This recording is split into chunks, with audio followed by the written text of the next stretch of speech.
Bismillahirrahmanirrahim. Assalamualaikum warahmatullahi wabarakatuh.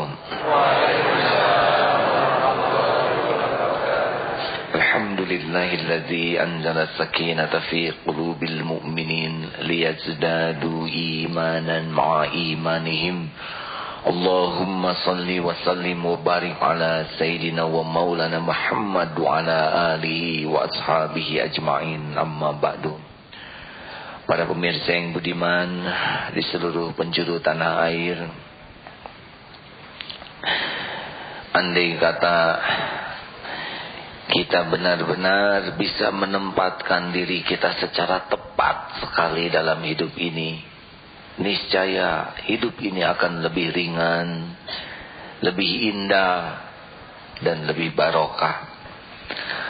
Sayang, kita kadang tidak cukup waktu untuk mengenal diri, sehingga kita merasa lebih dari kenyataan, atau merasa lebih rendah dari karunia yang Allah berikan. Setidaknya inilah hikmah yang akan kita simak dalam kajian kitab Hikam yang ke-11. Silakan Ustaz. Bismillahirrahmanirrahim. Idfin wujudaka fi ardil humuli, fama nabata mimma lam yudfan la yatimma nataijuhu. Tanamlah dirimu dalam tanah kerendahan, sebab tiap sesuatu yang tumbuh tetapi tidak ditanam, maka tidak sempurna hasil buahnya. Rasulullah sallallahu alaihi wasallam bersabda, "Man tawadhu'a rafa'ahu Allahu, wa man takabbara wada'ahu Allahu." Siapa yang merendah diri, maka Allah akan memuliakannya. Dan siapa yang sombong, besar diri, Allah akan menghinanya. Saudaraku, akar yang menghujam ke dalam tanah membuat pohon kian kokoh. Tapi pohon yang akarnya jauh dari tanah, disiram air, pohon bisa rontok. Makin kokoh menghujam, dihempas badai, diterjang topan, ditiup angin, tidak goyah. Tampaknya orang-orang yang benar-benar menikmati hidup, buah dari amal, adalah orang-orang yang tawadu, orang-orang yang rendah hati. Saudara-saudaraku, banyak beramal tidak berarti langsung selamat. Kalau sebelum amal, tipu dayanya adalah enggan beramal. Kalau sebelum beramal, tipu dayanya niat yang salah, ingin dipuji amal-amalnya sebagai amal kebaikan. Ketika sedang beramal, cobaannya ada lagi.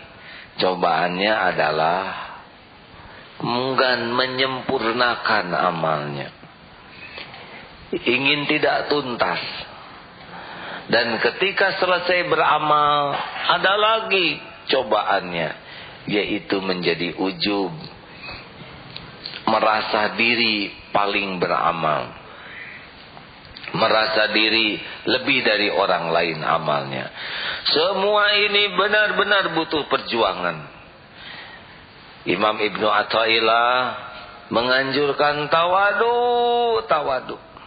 Tanam di bumi kerendahan hati agar sempurna amal-amalnya.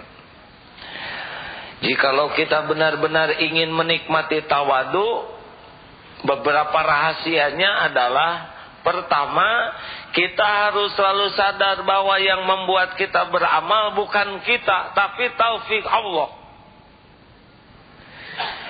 Seperti yang kemarin diungkap, kita bisa bersedekah.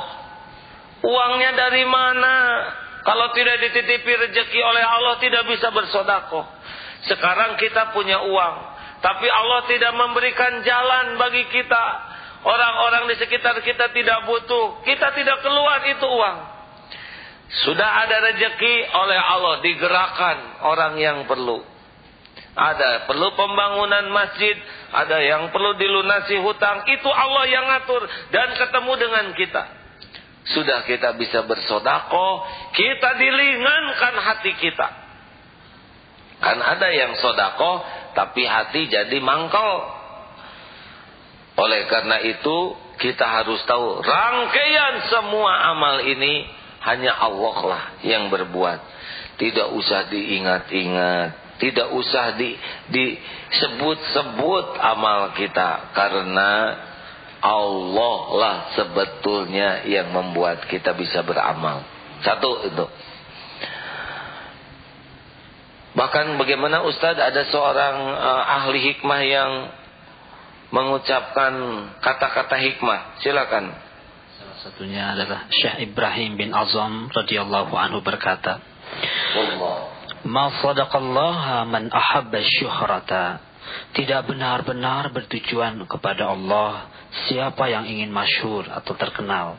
Bahkan Syekh Ayyub Asy-Syakhtiyani radhiyallahu anhu berkata, "Wallahi ma sadaqallaha 'abdun illa sarruhu alla yash'ura bimakani." Demi Allah, tiada seorang hamba yang sungguh-sungguh ikhlas pada Allah melainkan ia merasa senang, gembira jika ia tidak mengetahui kedudukan dirinya. Andai kata kita sudah merasa beramal, itu ciri-ciri memang kita kurang ikhlas. Apalagi kita merasa ikhlas. Orang yang merasa ikhlas, dia ingin diketahui oleh orang lain keikhlasannya, berarti belum ikhlas. Karena dia masih membutuhkan orang lain tahu bahwa dirinya ikhlas. Dan dia senang ketika dia diketahui ikhlas, berarti dia belum ikhlas.